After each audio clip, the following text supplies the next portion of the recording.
Good morning, students. இன்னைக்கு computer சயின்ஸ்ல ஸ்கோப்னா என்ன? So scope related to variable. So வேரியபிளை பற்றி ரீகால் பண்ண போகிறோம். அடுத்தது வேரியபிள் எப்படி அசைன் பண்ணுறது, மல்டிபிள்ஸ் வேரியபிள் எப்படி அசைன் பண்ணுறது, மேப்பிங்னா என்ன, பைண்டிங்னா என்ன, அடுத்தது வந்து types of scope, scope rules பற்றி பார்க்க போகிறோம். அடுத்தது மாடியூல்ஸ் பற்றி பார்க்க போகிறோம், நேம் ஸ்பேஸ் பற்றி பார்க்க போகிறோம், பெனிஃபிட்ஸ் ஆஃப் மாடியூல்ஸ் பற்றி பார்க்க போகிறோம், கேரக்டரிஸ்டிக்ஸ் ஆஃப் மாடியூல்ஸ் பற்றி பார்க்க போகிறோம். அடுத்தது ஆக்சஸ் கண்ட்ரோல்னா என்ன. ஸோ பைத்தான்ல பாத்தீங்கன்னா வேரியபிள்ஸ் வந்து நீங்க டிக்ளேர் பண்ண வேண்டிய அவசியம் கிடையாது. காரணம் என்னன்னா it is a dynamically typed language. இப்போ C++ல பாத்தீங்கன்னா ஸ்டாட்டிக்கலி டைப்டு லாங்குவேஜ். இதுல வந்து நீங்க வேரியபிள்ஸ் வந்து டிஃபைன் பண்ணியே ஆகணும். வேரியபிள்ஸ் டிஃபைன் பண்ணாட்டி எரர் சொல்லும். பட் ஆனா பைத்தான்ல உங்களுக்கு ஒரு அட்வான்டேஜ் இருக்கு, வேரியபிள்ஸை டிஃபைன் பண்ண வேண்டிய அவசியம் கிடையாது. இன்னொரு விஷயம் என்ன முக்கியமான விஷயம் பாத்தீங்கன்னா இதுல என்ன அட்வான்டேஜ்னா, இப்போ ஒரு வேரியபிளை நீங்க டிக்ளேர் பண்றீங்க, இன்டீஜர் வேரியபிள்னு வச்சுக்கோங்க. For example a is equal to 5 கொடுக்குறீங்க. அடுத்தது வந்து பாத்தீங்கன்னா a is equal to 5.2 float வேல்யூஸை நீங்க கொடுக்க முடியும். பட் ஆனா C++ல இந்த மாதிரி கொடுக்க முடியாது. C++ல int a is equal to 5 கொடுத்தீங்கன்னா ஸோ அந்த ஏன்ற வேரியபிள் இன்டீஜராகவே தான் ட்ரீட் பண்ணணும். நீங்க ஃப்ளோட்டிங் வேல்யூவை கொடுக்க முடியாது. பட் பைத்தான்ல உங்களுக்கு வந்து இந்த சான்சஸ் இருக்கு. நீங்க வேணும்னா அதை மாத்திக்கலாம். n is equal to ராம்னு கொடுக்கலாம், n is equal to 5 கொடுக்கலாம், n is equal to 5.2 கொடுக்கலாம். எப்படி வேணாலும் இந்த வேரியபிளை நீங்க பைத்தான்ல மாத்திக்கலாம். Python variable need not be declared or defined.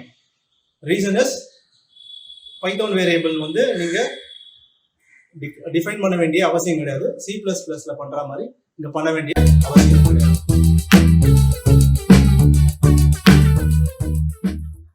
அடுத்தது mapping. The process of binding variable to an object is called as mapping. So இதுதான் என்ன சொல்றோம், ஒரு வேல்யூ வந்து ஒரு வேரியபிள் கொடுக்குறோம் இல்லையா, அதுதான் வந்து மேப்பிங் ஆர் பைண்டிங்னு சொல்றோம். ஸோ அதுக்கு நம்ம யூஸ் பண்றது ஈக்குவல் டு சைனை யூஸ் பண்றது.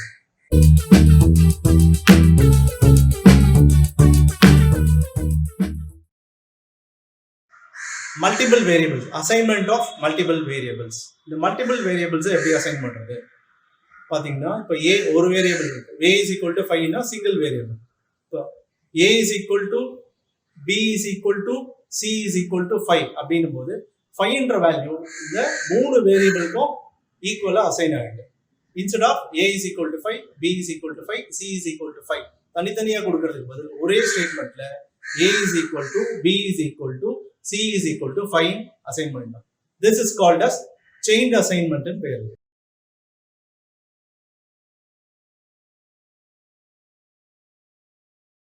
Namespaces. Namespaces are containers for mapping names of variables to objects. So name equal to object. For variable equal to value. அடுத்தது பாத்தீங்கன்னா variable name a equal to 5. ஏன்ற வேரியபிள்ல 5ன்ற ஆப்ஜெக்டை நாம இதுல ஸ்டோர் பண்றோம். அடுத்தது பாத்தீங்கன்னா ஒரு இன்னொரு வேரியபிள் எடுக்கிறோம், bன்ற வேரியபிள் எடுத்துக்கிட்டு அதுல ஏவோட வேல்யூவை ஸ்டோர் பண்றோம். ஸோ ஏல வந்து 5ன்னு ஸ்டோர் பண்ணியிருக்கோம். அப்போ ஏவோட வேல்யூ 5ன்றது ஆட்டோமேட்டிக்கா பிக்கும் ஸ்டோர் ஆயிடும்.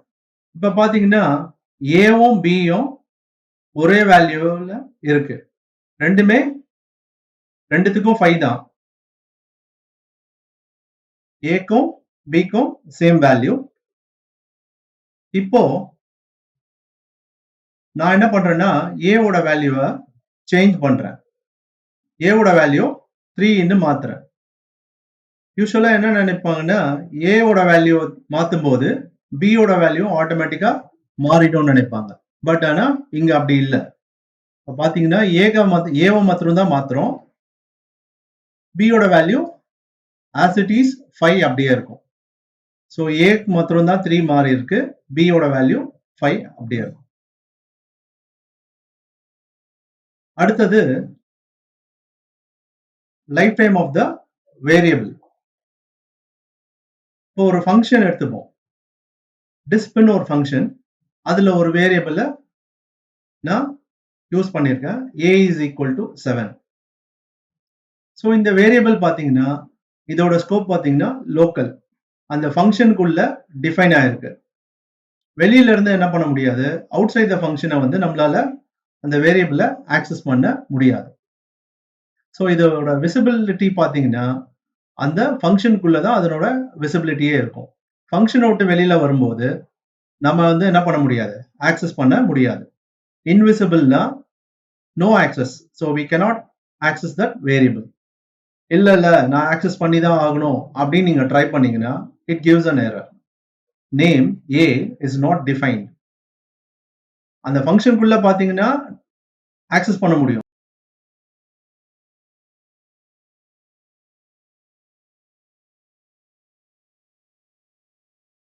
அடுத்தது ரூல்ஸ், LEGB ரூல். இது என்ன LEGB ரூல் பாத்தீங்கன்னா இந்த வேரியபிள் ஸ்கோப்ஸ் இருக்கு இல்லைங்களா, அதோட ரூல் தான் அது. L for local scope, E for enclosed, G for global, B for built-in. So types of scopes.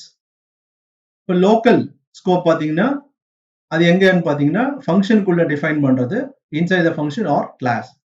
அடுத்தது என்க்ளோஸ்ட். என்க்ளோஸ்ட் எங்க யூஸ் பண்றோம் அப்படின்னா நெஸ்டட் ஃபங்க்ஷன். நெஸ்டட் ஃபங்க்ஷன்னா ஒரு ஃபங்க்ஷனுக்குள்ள இன்னொரு ஃபங்க்ஷன் போடுறது வந்து it is called as nested function. அடுத்த ஸ்கோப் பார்த்தீங்கன்னா global scope, upper most level. இப்போ 2 ஃபங்க்ஷன் இருக்குன்னா அந்த 2 ஃபங்க்ஷனுக்குள்ளேயும் நம்ம அதை ஆக்சஸ் பண்ணணும்னு நினைச்சோம்னா குளோபலா டிக்ளேர் பண்ணணும். இந்த 2 ஃபங்க்ஷனுக்கும் வெளியில நம்ம வந்து கொடுக்கணும். லாஸ்ட் ஒன் பாத்தீங்கன்னா பில்ட்-இன் ஃபங்க்ஷன். இது வந்து மாடியூல்ஸ்ல இருந்து நம்ம இம்போர்ட் பண்றோம் இல்லைங்களா, அந்த மாடியூல்ல இருந்து வரக்கூடிய ஸ்கோப் இது. நெக்ஸ்ட் வந்து பாத்தீங்கன்னா ஸ்கோப் ஆர்டர். ஃபர்ஸ்ட் லோக்கல், அடுத்தது என்க்ளோஸ்ட், அடுத்தது குளோபல், அடுத்தது பில்ட்-இன், லோயஸ்ட் டு ஹையஸ்ட். இப்போ ஒரு ஸ்கோப்பை நம்ம பார்ப்போம் எக்ஸாம்பிள்ஸோட. First local scope. Local scope refers to the variables defined in current function. Always a function will first look up for a variable name in its local scope. Only if it does not find it, the outer scopes are checked. இப்போ இந்த program வரைக்கும் பார்த்தீங்கன்னா ஒரு scope வந்து local scope பார்த்தீங்கன்னா ஒரு ஃபங்க்ஷனுக்குள்ள current ஃபங்க்ஷனுக்குள்ள define பண்ணியிருப்போம். First இந்த லோக்கல் ஃபங்க்ஷனுக்குள்ள செக் பண்ணணும். அப்படி இல்லை அப்படின்னா தான் வெளியில இருக்கிற ஸ்கோப்புக்கு போகும். இப்போ இந்த ப்ரோக்ராம் எடுத்துக்கோங்க. ஒரு சின்ன ப்ரோக்ராம் தான். ஒரு ஃபங்க்ஷன் டிஃபைன் பண்ணியிருக்கோம். அந்த ஃபங்க்ஷன் நேம் வந்து டிஸ்பிளே, ஷார்ட்டா டிஸ்ப்னு கொடுத்துருக்கோம். அதுக்குள்ள ஒரு வேரியபிள் ஈக்குவல் டு 7. அந்த வேரியபிளுக்கு 7ன்ற வேல்யூ கொடுத்துருக்கோம். இமிடியேட்டா அடுத்த லைன்ல அந்த வேரியபிளை பிரிண்ட் பண்றோம். ஸோ இந்த ஃபங்க்ஷன் இதோட முடிஞ்சிடுது.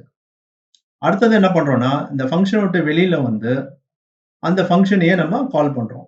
அதுக்கு டிஸ்பிளே டிஐஎஸ்பின்ற ஒரு ஃபங்க்ஷனை யூஸ் பண்றோம். அதே ஃபங்க்ஷன் யூஸ் பண்றோம். இது என்ன ஆகும்னா இதை டிஸ்பிளே கால் பண்ணும்போது அதனுடைய அவுட்புட் வந்து 7ன்னு பிரிண்ட் ஆகும்.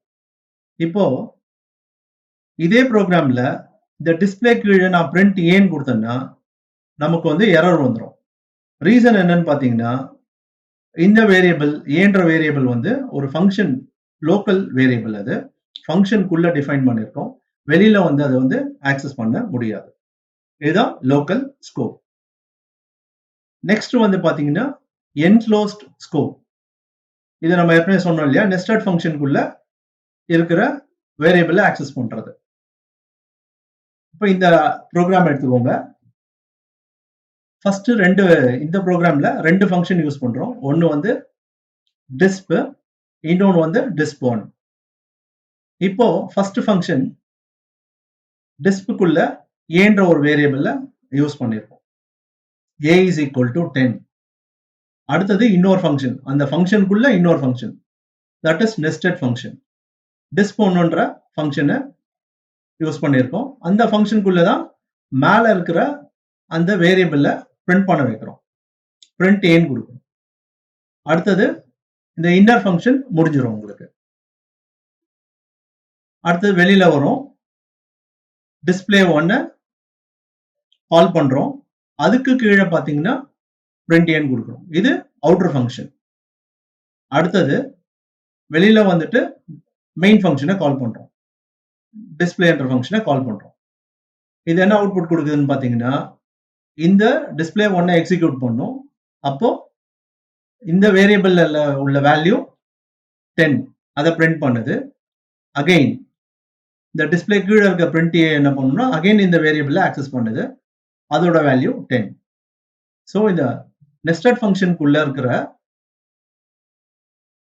இந்த பிரிண்ட் ஸ்டேட்மெண்ட் வந்து வெளியில இருக்கிற இன்னர் ஃபங்க்ஷனுக்குள்ள இருக்கிற அவுட்டர் ஃபங்க்ஷனுக்குள்ள இருக்கிற வேரியபிள ஆக்சஸ் பண்ணுது. So this is called as enclosed scope. அடுத்தது குளோபல் ஸ்கோப். குளோபல் ஸ்கோப் பாத்தீங்கன்னா எங்க வேணாலும் நீங்க அந்த வேரியபிள ஆக்சஸ் பண்ணுவோம். அந்த ப்ரோக்ராம்ல எத்தனை ஃபங்க்ஷன் இருந்தாலும் அந்த ஃபங்க்ஷன்ல இருந்து நம்ம அந்த வேரியபிள ஆக்சஸ் பண்ண முடியும். இந்த எக்ஸாம்பிள்ல வந்து பாத்தீங்கன்னா ஒரே நேம்ல 2 வேரியபிள் டிக்ளேர் பண்ணியிருக்காங்க. ஃபர்ஸ்ட் பாத்தீங்கன்னா a is equal to 10. இது வந்து குளோபல் வேரியபிள். அடுத்தது ஒரு ஃபங்க்ஷன் கிரியேட் பண்ணியிருக்காங்க. அந்த ஃபங்க்ஷன் நேம் வந்து அகைன் டிஸ்ப். அதுக்குள்ள ஒரு variable a is equal to 7. அடுத்தது print a. ஸோ இந்த ஃபங்க்ஷன் முடிஞ்சு போகுது. அடுத்தது ஃபங்க்ஷனை வெளியில வந்து நம்ம கால் பண்றோம். கால் பண்ணிட்டு கால் பண்ண உடனே என்ன ஆகும்னா இன்னர் ஃபங்க்ஷனுக்குள்ள இருக்கிற வேரியபிள் லோக்கல் வேரியபிள்ல எக்ஸிக்யூட் ஆகும். அதுதான் இந்த 7 பிரிண்ட் பண்ணுது. அடுத்தது நம்ம என்ன பண்றோம்னா வெளியில வந்துட்டு print a கொடுத்துருக்கோம் இல்லையா, இது வந்து மேல இருக்கிற குளோபல் வேரியபிளோட வேல்யூவை பிரிண்ட் பண்ணுது. ஸோ இந்த ப்ரோக்ராம் பாத்தீங்கன்னா ஒரே வேரியபிள் நேம 2 இடத்துல யூஸ் பண்ணியிருக்கோம். ஒன்னு வந்து லோக்கல்ல யூஸ் பண்ணியிருக்கோம், இன்னொன்னு வந்து குளோபல்ல யூஸ் பண்ணியிருக்கோம். Next built-in scope. ஸோ இது பாத்தீங்கன்னா the built-in scope are preloaded into the program scope when we start the compiler or interpreter. Compiler interpreter தொடங்கும் போதே இந்த ப்ரோக்ராம் வந்து லோட் ஆயிடும். So any variable or module which is defined in the library functions of the programming language as built-in or module scope, they are loaded as soon as the library files are imported to the program. இப்போ நாம வந்து என்ன பண்றோம்னா இப்போ நம்மளுடைய ப்ரோக்ராம்ல pre return programs, அது மாடியூல்ஸ்னு சொல்லுவோம். அந்த மாடியூல்ல வந்து நம்ம இம்போர்ட்ற கீவேர்டை யூஸ் பண்ணி இம்போர்ட் பண்ணும்போது அந்த மாடியூல்ல இருக்கிற ஸ்கோப்பை தான் இங்க நம்ம மீன் பண்றோம். அது எக்ஸிக்யூட் ஆகும்.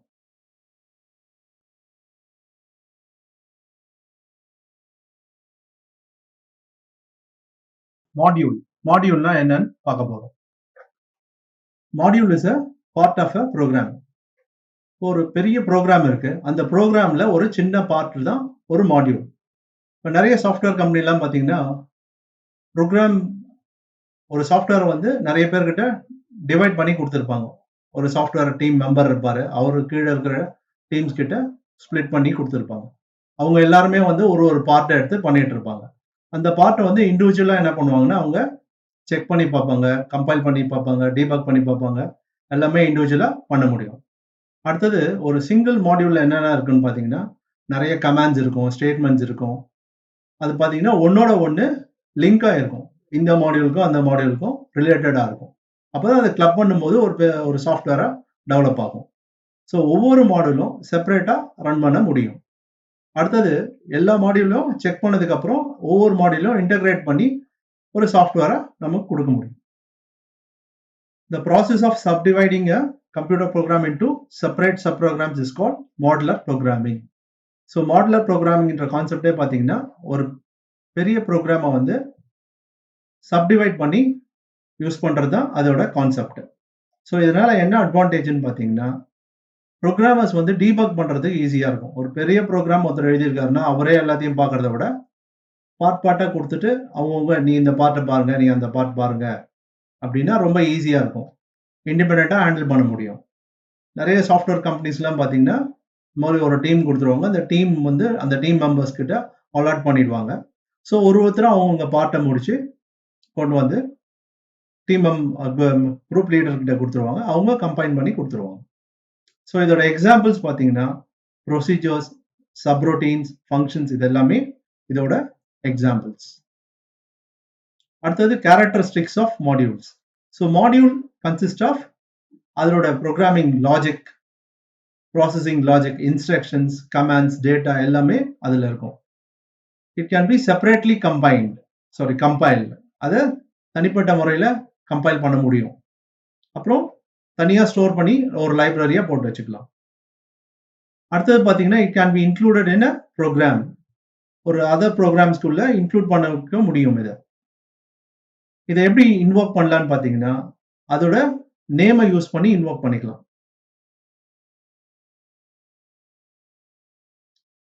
மாடுலர் ப்ரோக்ராமிங்கால என்னென்ன பெனிஃபிட்ஸ் இருக்குன்ற இப்போ ஒன் பை ஒன்னா பார்க்கலாம்.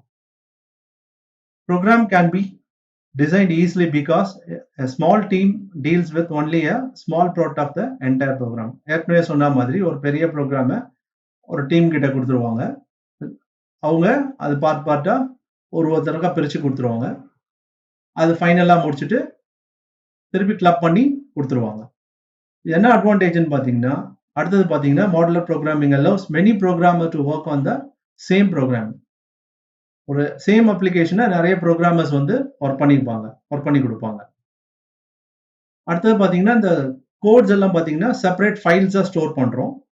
ரெண்டாவது என்னன்னா இந்த கோட் வந்து ஒருத்தருக்கும் ரொம்ப short code, simple and easy to understand அந்த மாதிரி இருக்கும். Same code can be used in many applications.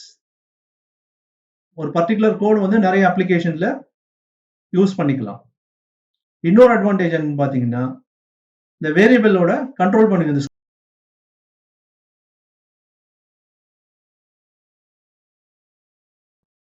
Next வந்து பார்த்தீங்கன்னா ஆக்சஸ் கண்ட்ரோல். ஸோ இது என்னன்னு பார்த்தீங்கன்னா it is a security purpose, security technique, security பர்பஸ்க்காக யூஸ் பண்ணுறோம்.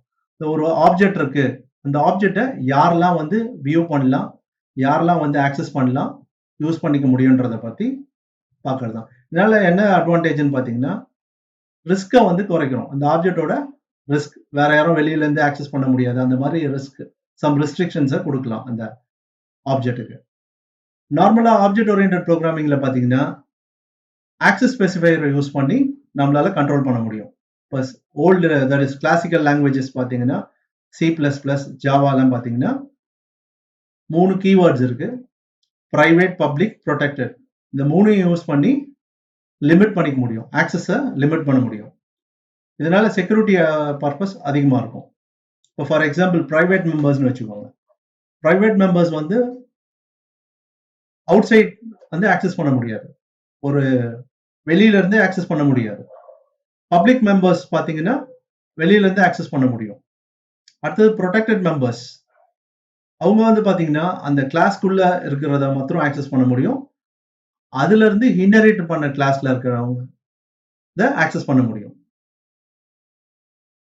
இப்போ பைத்தான்ல பார்த்தீங்கன்னா இந்த மாதிரி ஆக்சஸ் கண்ட்ரோல் வந்து ரொம்ப ஸ்ட்ராங்கா கிடையாது. இது பெரிய எதுவும் மெக்கானிசம் எதுவுமே கிடையாது. எஃபெக்டிவா இருக்குது. C++, ஜாவா மாதிரி இதுல எஃபெக்டிவா கிடையாது. இதுல என்ன பண்ணிருக்காங்க அப்படின்னு பாத்தீங்கன்னா single and double underscore use பண்ணி ஒரு சின்ன ப்ரொடெக்ஷன் கொடுத்துருக்காங்க. அது என்ன பண்ணலன்னா இந்த வேரியபிள் நேம் ஆர் ஃபங்க்ஷன் நேமுக்கு முன்னாடி ப்ரிஃபிக்ஸா யூஸ் பண்ணிக்கணும். Single underscore or double underscore. Single அண்டர்ஸ்கோர்னா ப்ரொடெக்டட், டபுள் அண்டர்ஸ்கோர் வந்து பிரைவேட். ஸோ இங்க பைத்தான்ல பாத்தீங்கன்னா எல்லா மெம்பர்ஸும் வந்து பை டிஃபால்ட் பப்ளிக் தான். பட் C++ல பாத்தீங்கன்னா பை டிஃபால்ட் வந்து பிரைவேட். C++ அண்ட் ஜாவால. ஸோ இங்க பைத்தான்ல வெளியில இருந்து ஆக்சஸ் பண்ண முடியும். Any member can access from outside the class environment in Python, which is not possible in C++ or Java. பைத்தான்ல வெளியில இருந்து ஆக்சஸ் பண்ண முடியும், C++ and ஜாவால ஆக்சஸ் பண்ண முடியாது. இதுவரைக்கும் நம்ம பார்த்தது ஸ்கோப்னா என்ன, வேரியபிள்ஸை பற்றி பார்த்தோம். அடுத்து அந்த வேரியபிள்ஸ் எப்படி அசைன் பண்ணுறதை பற்றி பார்த்தோம். அடுத்தது வந்து பார்த்தீங்கன்னா மல்டிபிள்ஸ் வேரியபிள்ஸ் எப்படி அசைன் பண்ணுறது பற்றி பார்த்தோம். அடுத்தது வந்து மேப்பிங்னா என்ன, பைண்டிங்னா என்ன, ஸ்கோப் ரூல்ஸ் பற்றி பார்த்தோம். அப்புறம் நேம் ஸ்பேஸ் பற்றி பார்த்தோம். அடுத்து வந்து மாடியூல்னா என்ன, அதோட கேரக்டரிஸ்டிக்ஸ், பெனிஃபிட்ஸ், அப்புறம் ஆக்சஸ் கண்ட்ரோல், இதை பற்றி நம்ம பார்த்தோம். இது வரைக்கும் பார்த்தது உங்களுக்கு ரொம்ப ஈஸியாக புரிஞ்சிருக்கும்னு நினைக்கிறேன். அடுத்த கிளாஸில் வேற ஒரு சாப்டரோட உங்களை நான் மீட் பண்ணுறேன். வணக்கம்.